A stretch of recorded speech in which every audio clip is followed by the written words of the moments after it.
KXTC Podcast.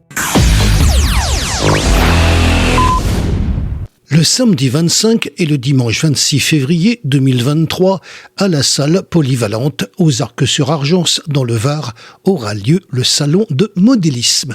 Nous avons demandé à Patrick Saunier, président du Centre d'animation socio-culturelle, des précisions complémentaires sur cette manifestation. Alors, comment va se passer cette manifestation ? Eh bien Philippe, toute l'équipe est prête et dans les starting blocks. Ça sera notre 14e édition du Salon du modélisme. Et comme à notre habitude, nous allons présenter beaucoup de modèles en action. Et sur le bassin, le village camion, le spectacle, le pont de la Victoire qui a été remanié, électrifié et pyrotechnie. Et les évolutions sur le stade avec une petite course FPV drone pour montrer au public les nouvelles technologies qu'on retrouvera aussi dans la salle par les imprimantes 3D, les CNC, et bien sûr tous les copains qui viennent nous rejoindre pour passer ce week-end dans une ambiance familiale et bon enfant. On est là pour continuer à rêver, faire rêver les gens, leur montrer que même quand on est grand, on peut continuer à imaginer, à construire et à créer. J'ai une question à poser puisque la salle est à côté de la gare SNCF. Ça, c'est quand même un endroit stratégique assez sympathique. Quand on rentre dans la salle, la surface, qu'est-ce qu'on va voir exactement ? Écoute, on est dans une salle de sport traditionnelle. Vous allez y trouver de la maquette, de la figurine. Vous allez trouver des bateaux en statique et des bateaux navigants. Des petits bateaux de 20 cm, des grands bateaux de 3 mètres.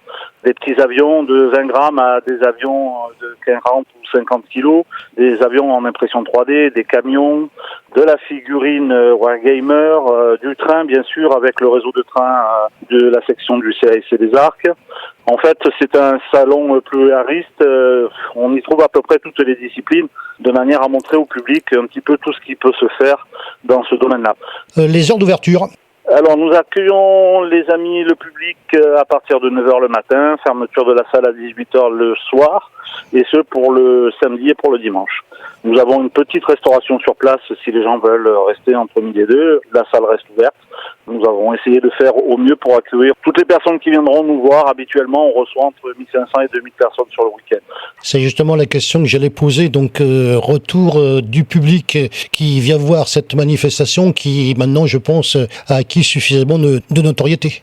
Tout à fait. Et puis, au vu des messages sur les réseaux sociaux et des appels téléphoniques, je pense qu'on va retrouver notre vitesse de croisière de 2019.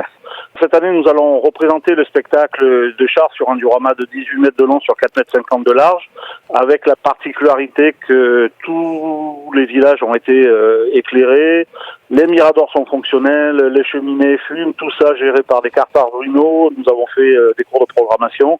Nous nous sommes lancés un peu dans la robotique et l'électronique pour animer ce spectacle, qui restera toujours humoristique et pas forcément très historique. KXTC Podcast.